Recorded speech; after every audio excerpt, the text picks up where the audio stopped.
Have you ever just stopped and wondered, how did we get here? And I don't just mean you and me, but all of this.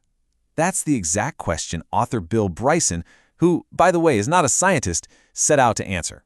He wanted to take the story of science, which can sometimes feel a little dry, and turn it into the grand adventure it really is. So in this explainer, that's what we're going to do. We're going to follow that journey, right from the very beginning of time to you, sitting there right now. So let's start with the biggest question there is. How did you get here? I mean, really think about it. How did the specific individual atoms that make up your body, your brain, your hands, how do they all come together in this exact spot to create you?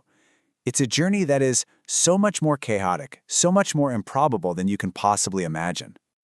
The story of your existence pretty much unfolds in 3 incredible acts. First, we're going to look at the cosmic accident that cooked up an entire universe from, well, absolutely nothing. Then we'll zoom in on our home, this beautiful but seriously violent planet. And finally, we get to meet the brilliant and often very, very strange human minds who managed to piece this whole puzzle together. Okay, Act 1, a universe from nothing. Before we can even begin to talk about you, or Earth, or even stars, we have to go way back to a time before time itself even existed, to a point so small and so dense, our brains can barely even handle the concept. To give you an idea of the scale we're talking about, look at this number, 500 billion. That's roughly how many protons you could cram onto the single dot of ink at the end of this sentence. And believe it or not, we have to think even smaller than that to get to where our universe began. You see, everything you are, everything you see, the farthest star, it was all once crushed into a point with literally no dimensions. It's called a singularity. And this isn't some tiny speck floating in space, because space itself didn't exist yet. Neither did time. There was no before. There was just this unimaginable, infinitely dense point of pure potential. It's a real mind-bender. And then, bam, in a flash of unimaginable energy, it all happened. In less than 1 second, the fundamental forces of physics, like gravity, just snap into existence. The universe inflates, expanding way faster than the speed of light, going from smaller than an atom to bigger than a galaxy in a heartbeat. Get this, in just 3 minutes, less time than it takes to make a cup of coffee, 98% of all the matter that will ever exist is created, an entire universe, made from nothing, in the blink of an eye. But wait a minute, there's a problem here. A huge one, actually. The Big Bang was incredibly productive for sure, but it only made the lightest, simplest elements. So if the birth of the universe only gave us a bunch of simple gas, where did all the heavier, more complex stuff, the actual building blocks of your body, where did that come from? And this slide just lays it out perfectly. On the left, you've got the Big Bang's simple recipe: hydrogen, helium, and a tiny dash of lithium. On the right, you've got the main ingredients for a person: tons of oxygen, carbon, and so on. It's like 2 completely different shopping lists. So if the Big Bang didn't make the stuff you're made of, what in the world did? And here's the big reveal, the first aha moment. The elements that make you, the carbon in your DNA, the oxygen you're breathing right now, they weren't made at the dawn of time. They were forged deep inside the fiery hearts of giant stars. And the only way they got out and into the cosmos was when those stars died in massive explosions we call supernova. Just let that sink in for a second. The very atoms that make up your hand right now were created inside a star. They traveled across the universe for billions of years, and then, for this one brief, miraculous moment in cosmic history, they came together to be you. You are, quite literally, made of stardust. Okay, so we've got the right ingredients cooked up in the hearts of dying stars. Now we just need the right place for it all to come together. So let's zoom in from the vastness of space to our home, a dynamic, dangerous, and incredibly lucky planet. We tend to think of Earth as this calm, stable little cradle for life, a peaceful blue marble just floating in the quiet of space. It's a really nice image, right? Well, it's pretty much a lie. Our planet is a restless, violent, and constantly changing world, shaped by forces that are almost impossible to comprehend. For example, right under Yellowstone National Park, there's a supervolcano just lurking. If that thing were to ever fully erupt, it would be over 1,000 times more powerful than the massive Mount St. Helens eruption back in 1980. We're talking half the United States buried in ash, a global climate catastrophe. And that's just one of the forces constantly churning away.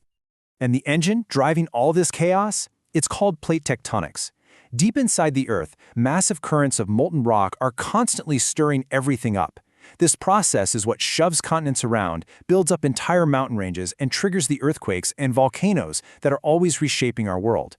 Earth isn't static, it's a living, breathing, geological machine. And you know, sometimes the violence doesn't come from inside our planet, but from the outside. About 66 million years ago, an asteroid 6 miles wide slammed into Mexico with the force of 100 million megatons of TNT. The impact was so catastrophic it wiped out 75% of all species on Earth, including, most famously, the dinosaurs. It was a planetary catastrophe on an almost unimaginable scale, a genuine apocalypse. But was it only an ending?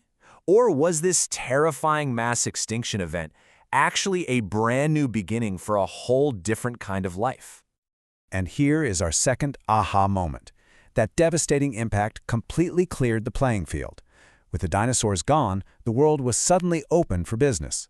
Our tiny, little mammal ancestors came scurrying out of the shadows and started to thrive, to evolve, and to diversify, which, you guessed it, ultimately led to us. On this planet, destruction is a really powerful form of creation. So we have the matter from dying stars and a planet shaped by total catastrophe. That brings us to the final piece of our puzzle. How in the world did we figure all this stuff out? Well, the story of science isn't about sterile labs and perfect equations. It's about messy, passionate, and deeply flawed human beings.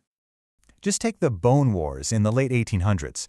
These two paleontologists, Edward Cope and Othniel Marsh, were locked in this unbelievably bitter rivalry. I mean, they were brilliant. They discovered over 130 new dinosaur species between them, but they also used bribery, theft, and public slander just to try and ruin each other.